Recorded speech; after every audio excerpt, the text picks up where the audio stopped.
ഇത്രയും സ്ട്രെസ്സും പ്രഷറിലും നിൽക്കുന്ന ഒരാള് ദൈവവിശ്വാസിയാണോ? Never ever. ഒന്നുമല്ല ഇന്നുമല്ല. എന്തിനാണ് വിശ്വാസം ശരിക്കും? എങ്ങനെ വിശ്വാസം? ഒരു എനർജിയിൽ വിശ്വസിക്കുന്നുണ്ടോ? ഇല്ലല്ല, ഒന്നും വിശ്വസിക്കുന്നില്ല. I believe in science. ഞാനൊരു എത്തീസ്റ്റാണ്. ദൈവം എന്ന് പറഞ്ഞ സംഭവം ഇല്ല എന്നാണ് ഞാൻ മനസ്സിലാക്കുന്നത്. ഓക്കെ, ദൈവം എന്ന സംഭവം ഇല്ല. ഇല്ല, ഇല്ലാത്ത സാധനത്തിൽ പിന്നെ വിശ്വാസം ഉണ്ടോ ഇല്ലയോ എന്നുള്ള ചോദ്യത്തിന് പ്രസക്തി ഇല്ലല്ലോ. തീസ്റ്റും ഉണ്ട് എത്തീസ്റ്റും ഉണ്ട്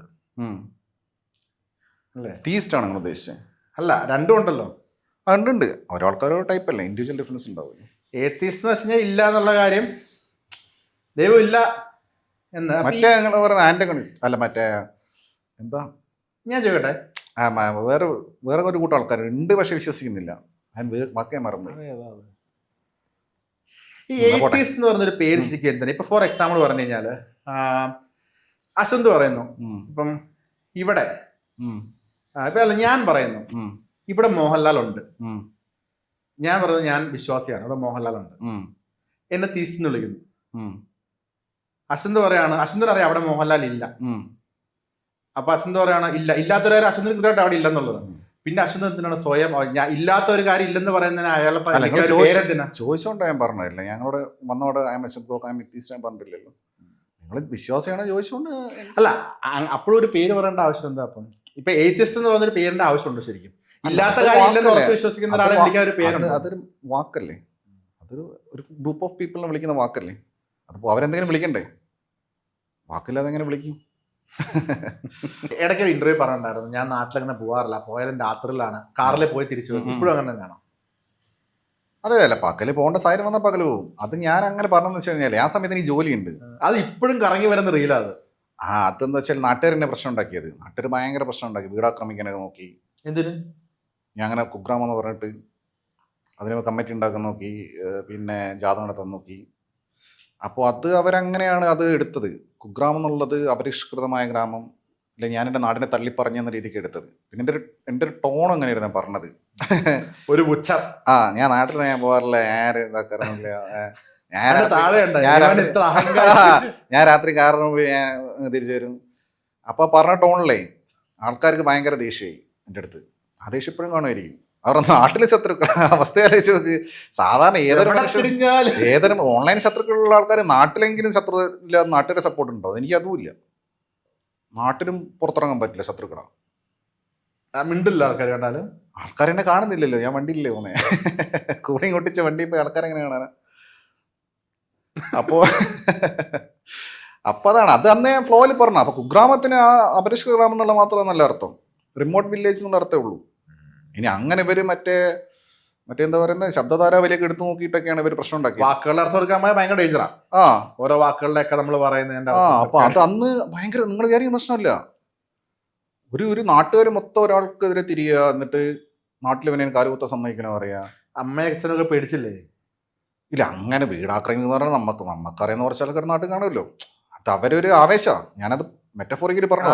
ഓക്കെ, അതവർ കല്ലെടുത്തെറിഞ്ഞെന്നല്ല, അത്രയും ഒറ്റപ്പെടുത്താൻ ശ്രമിക്കുക. സിമ്പിൾ. അത് തന്നെ. അത് അവരതങ്ങ് സെലിബ്രേറ്റ് ചെയ്ത്, മനസ്സിലായോ? ആൾക്കാർ ഈ കയോസ് സെലിബ്രേറ്റ് ചെയ്യാന്നുള്ളതാണല്ലോ ആൾക്കാരെ ബേസിക് ആയിട്ടുള്ള ഒരു പരിപാടി. അപ്പം അത് കഴിഞ്ഞിട്ട് ഇപ്പോൾ 2-3 വർഷമായി. പിന്നെ അന്നേരം ഈ ജോലിയുണ്ട്. ഇപ്പോൾ ജോലിയുള്ളപ്പോൾ സ്വാഭാവികമായിട്ടും ഞാനിങ്ങനെ പകല് പോകുന്നത്. ഇപ്പോൾ വെള്ളിയാഴ്ച ഞാൻ ജോലി കഴിഞ്ഞ് വീട്ടിലെത്തുമ്പോൾ രാത്രിയാവും, മനസ്സിലായില്ലേ? പിന്നെ ജോലിക്ക് പോകുന്ന ദിവസം ചിലപ്പോൾ ഏർലി മോർണിംഗ് എനിക്ക് ഇറങ്ങുന്നത്. അപ്പോൾ ആൾക്കാർ പിന്നെ പൊതുവേ ഞാൻ ഇൻട്രോവേർട്ട്. ഞാനിപ്പോൾ ആൾക്കാരോട് പണ്ടേ ഞാൻ ഇതില്ല, സംസാരമില്ല. ചെറുപ്പം മുതലേ സംസാരമില്ല, പഠിക്കുമ്പോഴേ ഇല്ല. പഠിക്കുമ്പോൾ പിന്നെ കുറച്ചൊരു ഡിഗ്രി ഒക്കെ കഴിഞ്ഞപ്പോൾ ഓക്കെ. +2 വരെ ഞാൻ എക്സ്ട്രീംലി ഇൻട്രോവേർട്ടും ഭയങ്കര ഇൻഫീരിയോറിറ്റി കോംപ്ലക്സുള്ള ആളായിരുന്നു. അതിന് ഡിഗ്രി സെക്കൻഡ് ഇയർ എത്തിയപ്പോഴാണ് ഞാനൊന്ന് കുറച്ചൊരു ഗ്യാങ്ങും കാര്യങ്ങളും ഒരു ധൈര്യമൊക്കെ വന്നേ. പിന്നെ ഞാൻ പഠിച്ച സ്ഥലത്തൊക്കെ ഉണ്ട്. പഠിച്ച സ്ഥലത്ത് പക്ഷേ ഫസ്റ്റ് സെമസ്റ്ററിലൊക്കെ ഞാൻ ഭയങ്കരമായിട്ട് ആരോടും മിണ്ടൂല. എനിക്ക് ആളുകളെ ഇൻട്രാക്ട് ചെയ്യാനും കണക്ട് ചെയ്യാനും ഭയങ്കര ബുദ്ധിമുട്ടാണ്, ജെല്ലാവാനൊക്കെ ബുദ്ധിമുട്ടാണ്. സെക്കൻഡ് സെമസ്റ്റർ ഒക്കെ കഴിയുമ്പോഴത്തേക്ക് നമ്മളവിടെ സെറ്റായിട്ടുണ്ടാവും. അതാണ് നമ്മളെ രീതി. ഈ ഇപ്പോൾ സൗഹൃദ വലയം കുറവാണെന്ന് പറഞ്ഞല്ലോ, ചില ആൾക്കാർ ഇന്റർവേർട്ട് ആയി പോകുന്നതിന് റീസൺ ഉണ്ടാവും. ചില ആൾക്കാരുടെ ബേസിക് നേച്ചർ അതായിരിക്കും. എന്തെങ്കിലും ചെറുപ്പത്തിലുണ്ടായ ഒരു റീസൺ കൊണ്ടാണോ അങ്ങനെ വന്നത്? അതേ പണ്ട് തൊട്ടേ ബേസിക് നേച്ചർ അത് തന്നെയാണ്. അങ്ങനെ ട്രോമ ഉണ്ടോ അല്ലെങ്കിൽ അങ്ങനത്തെ പാസ്റ്റ് ബാഡ് എക്സ്പീരിയൻസ് ഉണ്ടോ അങ്ങനെയൊന്നുമല്ല. എനിക്ക് ചെറുപ്പം മുതലേ പേടിയാണ്. ആൾക്കൂട്ടം സ്റ്റേജും ഒക്കെ പേടിയാണ്. ഇപ്പോൾ ഒരു ഈവൻ കല്യാണ വീട്ടിലിങ്ങനെ പോകുമ്പോൾ നിറച്ച ആൾക്കാരല്ലേ, കോൺഷ്യസ് ആവും. ഭയങ്കരമായിട്ട് കോൺഷ്യസ് ആവും. മനസ്സിലായോ? സിനിമാ തിയേറ്ററിൽ തന്നെ പോകുമ്പം ഓൾറെഡി ഫുള്ളി പാക്ഡ് ആയിരിക്കുന്ന സിനിമാ തിയേറ്ററിൽ നമ്മൾ കയറാൻ പേടിക്കും. രണ്ട് സ്ഥലത്ത് പേടിയല്ല, ഒരു ഇൻഹിബിഷൻ. എനിക്ക് ആൾക്കാരെ അപ്പോൾ അവിടെ ഞാൻ എപ്പോഴും ഗ്ലാസ് വെക്കുന്നത്. പണ്ട് നമുക്ക് ഗ്ലാസ് വെച്ച് നടക്കുന്ന ഒരു പരിപാടി ഇല്ലല്ലോ, ഐ കോണ്ടാക്ട് ഇല്ലല്ലോ. ഈ സാധനം എനിക്കും ഉണ്ടല്ലേ?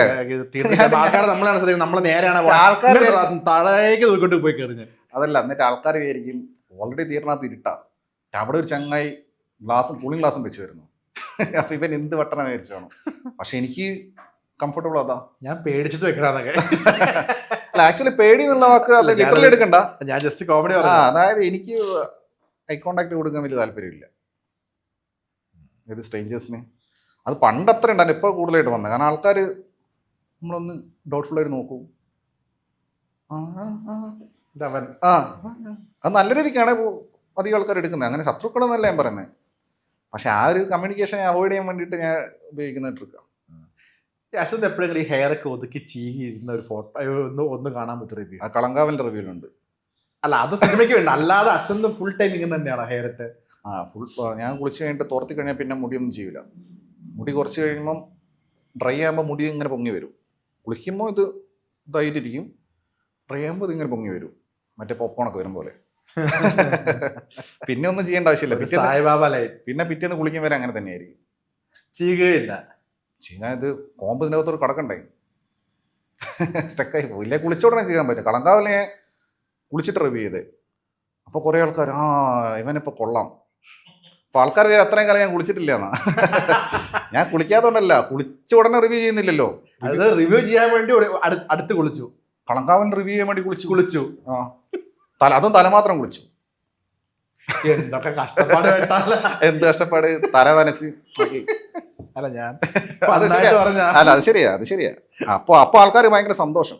ഈ ട്രഡീഷണൽ ആയിട്ടുള്ള ഒരു കോൺസെപ്റ്റ് ആണല്ലോ, കുളിച്ച് ഷേവ് ചെയ്ത് മുടിയൊക്കെ ചെയ്യി.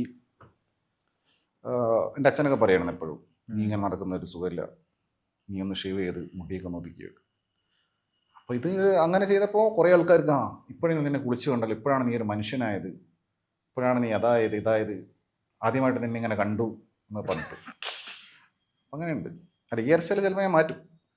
സ്കൂളാകുമ്പോൾ ഭയങ്കര പ്രശ്നമായിരുന്നു, പ്രിൻസിപ്പൾ ചീത്ത പറയും. ഇപ്പൊ വർക്കിംഗ് അല്ലല്ലോ. ഇല്ല, പക്ഷെ അന്ന് അപ്പോഴും ഞാൻ മുടി വെച്ചിട്ടുണ്ട്. കാരണം സ്കൂളിൽ പോകുമ്പോൾ ഒതുക്കുവോ? അല്ല, അത് ഓരോ പ്രിൻസിപ്പൾമാരനുസരിച്ച്. ചില പ്രിൻസിപ്പൾമാർ ഇങ്ങനെ പറയും, അശ്വന്തേ നീ ഇങ്ങനെ നടക്കല്ലടാ, നീ ഇങ്ങനെ ഭയങ്കര പ്രശ്നമാണ്, പിള്ളേരോട് പറയാൻ പറ്റുന്നില്ല, പിള്ളേരോട് മുടി വെട്ടാൻ പറയുമ്പോൾ നിന്റെ മുടിയാണ് കാണിക്കുന്നത്, പിന്നെ നമ്മളെങ്ങനെ പറയാ പറയും. അത് ഓരോ പ്രിൻസിപ്പൾമാരനുസരിച്ചിരിക്കും. പിന്നെ അവരെ വല്ലാതെ ബുദ്ധിമുട്ട്, അല്ലാതെ അവരെ പേടിച്ചിട്ടില്ല, വല്ലാതെ അവരെ ബുദ്ധിമുട്ടി. ഞാൻ കാരണം ബുദ്ധിമുട്ടുണ്ടാകുന്നതുകൊണ്ട് ഞാൻ വെട്ടാറുണ്ടായിരുന്നു. അങ്ങനെയാണ്.